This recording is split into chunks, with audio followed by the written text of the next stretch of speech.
नमस्कार, मी शनाया. प्रेमासाठी वाटेल ते केलं जातं असं आपण अनेकदा ऐकतो. पण प्रेमासाठी चक्क एमपीसीचा पेपर फोडला आणि ब्रेकअप झाल्यानंतर त्याच पेपर फुटीची माहिती पोलिसांना दिली. असा धक्कादायक प्रकार प्रथमच महाराष्ट्रात समोर आलाय.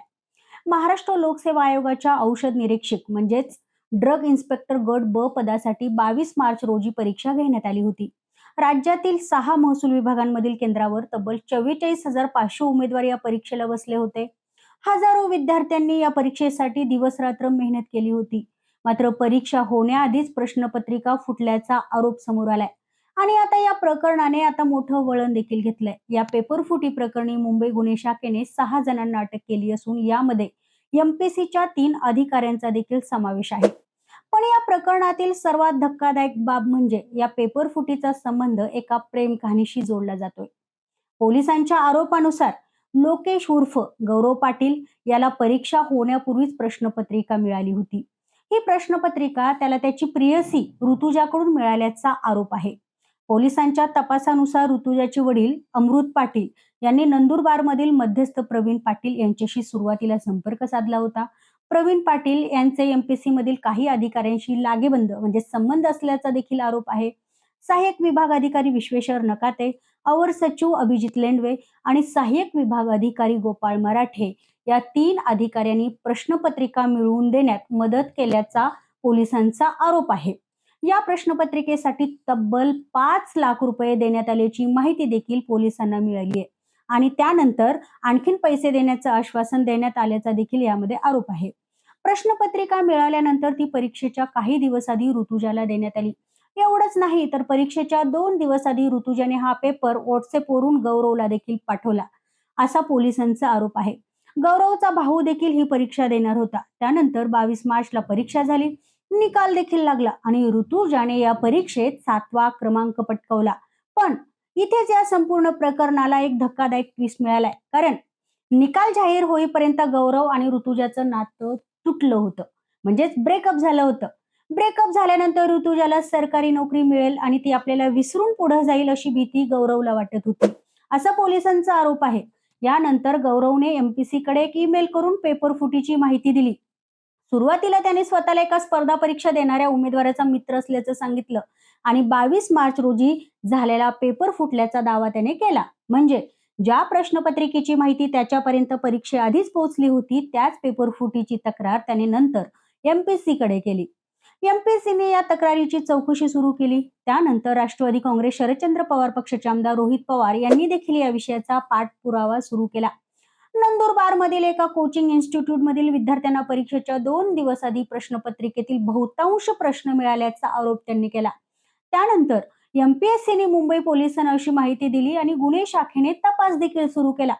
सुरुवातीला गौरवचा जबाब नोंदवण्यात आला, पण तपास जसा जसा पुढे गेला तसा तसा पोलिसांचा संशय गौरवकडे देखील वळला. पोलिसांच्या म्हणण्यानुसार तपास आपल्या जवळ येत असल्याचं लक्षात आल्यानंतर गौरवने पुन्हा एमपीसीशी संपर्क साधला आणि आपला गैरसमज झाल्याचं सांगत तक्रार मागे घेण्याचा प्रयत्न केला.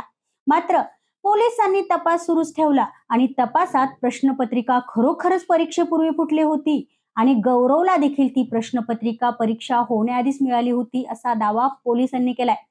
इथे एक महत्वाचा शब्द आहे, व्हिस्लब्लोअर, म्हणजेच एखाद्या संस्थेतला गैरप्रकार, घोटाळा किंवा गैरकृत्य उघड करणारी व्यक्ती.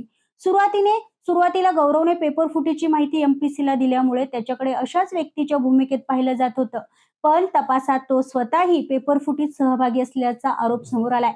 एका पोलीस अधिकाऱ्याने असा सवाल केला आहे की जर गौरव खरंच गैरप्रकार उघड करणारा होता तर त्याने परीक्षा होण्यापूर्वीच एमपीसीला सावध का केलं नाही? हा प्रश्न आता या संपूर्ण प्रकरणात महत्वाचा ठरतोय.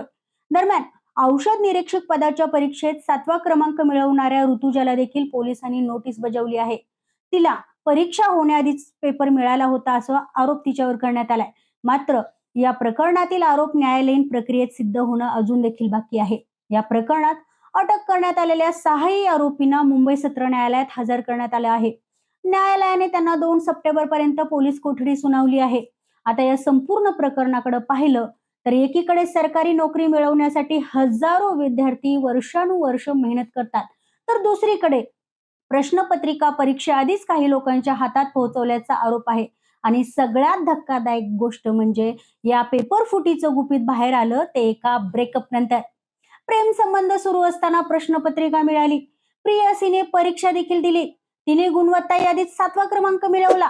त्यानंतर दोघांचं ब्रेकअप झालं आणि मग प्रियकरानेच पेपर फुटीची तक्रार केली. पण प्रश्न असा आहे की हे खरंच प्रेमभंगातनं झालेलं सत्य बाहेर आणलं होतं की स्वतः अडकल्यानंतर केलेली तक्रार? याचं खरं उत्तर आता पोलिसांच्या तपासातनं आणि न्यायालयीन प्रक्रियेतनं समोर येणार आहे.